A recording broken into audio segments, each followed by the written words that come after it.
So, part 21. A child of mass m stands on a platform which rotates freely at an angular speed omega.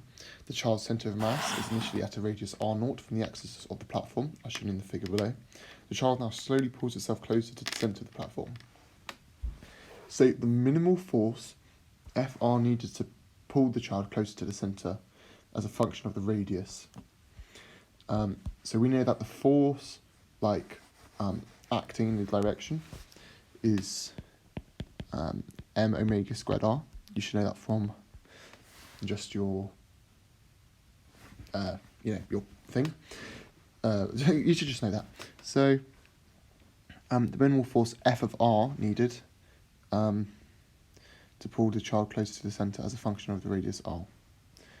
Okay, so we know that omega is also going to be changing at this time, because as the child pulls closer, it's going to actually increase.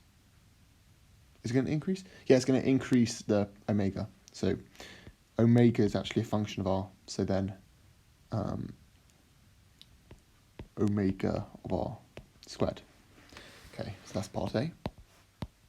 Part B.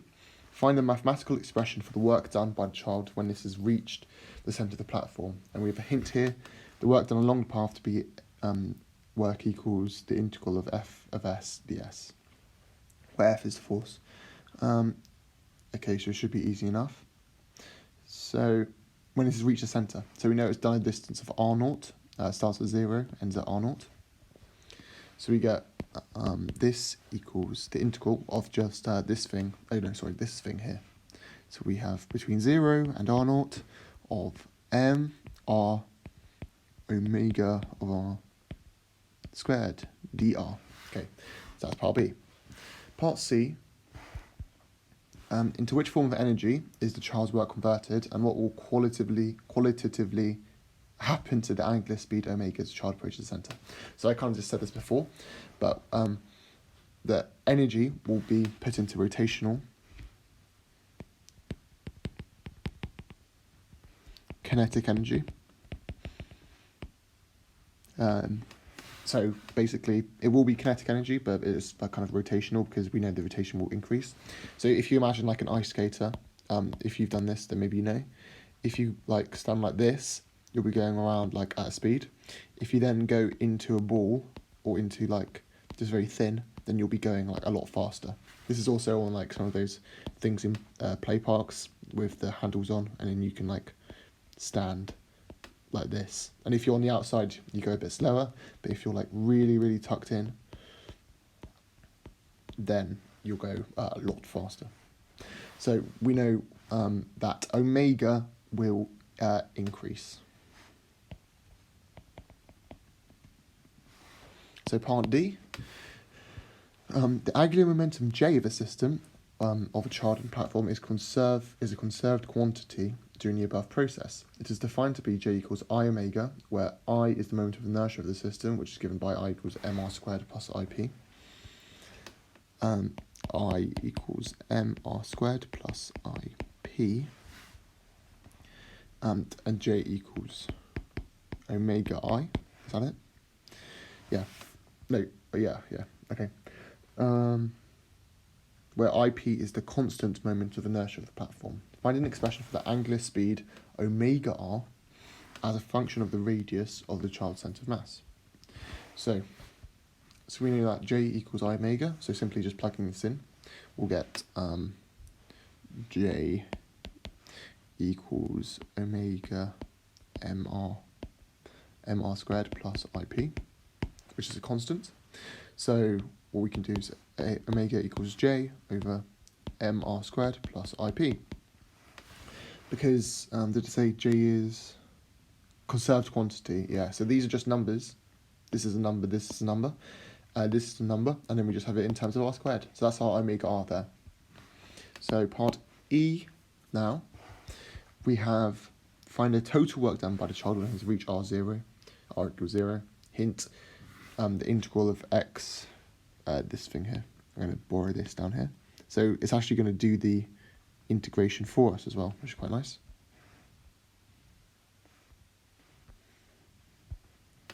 Sorry, let me just make this a bit bigger. Okay.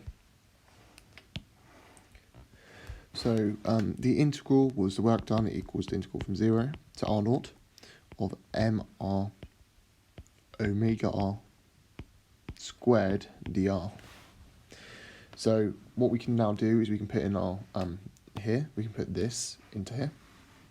So we get this equals the integral from 0 to r naught of m r, and then it's just that squared, so g squared over m r squared plus ip squared dr. And okay, so what I'm going to do is I'm just going to move this all up.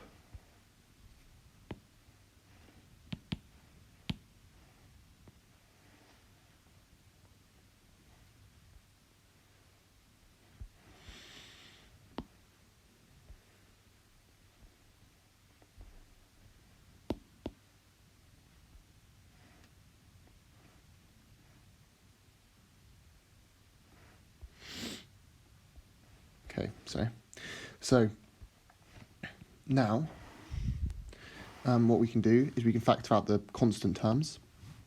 So we can take out an m, a j squared, and actually to get it into this form we want here, we know we need the r squared to be by itself, so we need to divide out by m in this, which will be the integral from 0 to r naught of I'll just take out now m j squared r over, and then I'm going to divide through by the m, r squared plus ip over m. So when you bring that out of the bracket, it's going to be over m squared. So we can just cancel that. So yeah, dr. So you know that this equals j squared over m.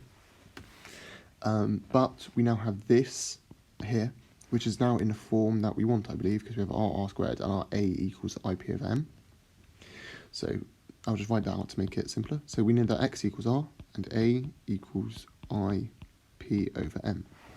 So we know that now the integral of this, we can simply just do it, is minus 1 over 2 outside of a plus x squared, which is ip over m plus x squared, between 0 and r naught. With respect to r, so we're going to be subbing in the r naughts.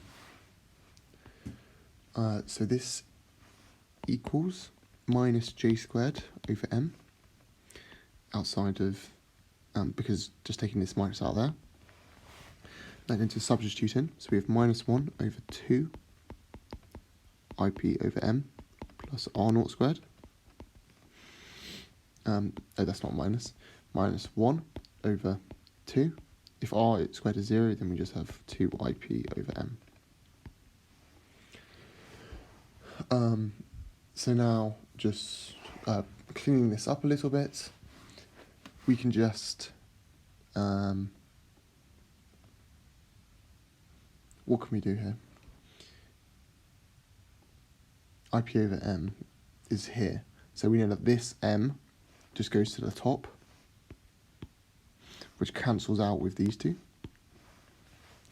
And then, so we just have minus j squared outside of 1 over 2 ip plus r naught squared m minus 1 over 2 ip.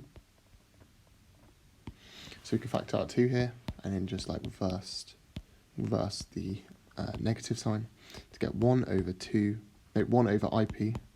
Let me just make the last one look readable.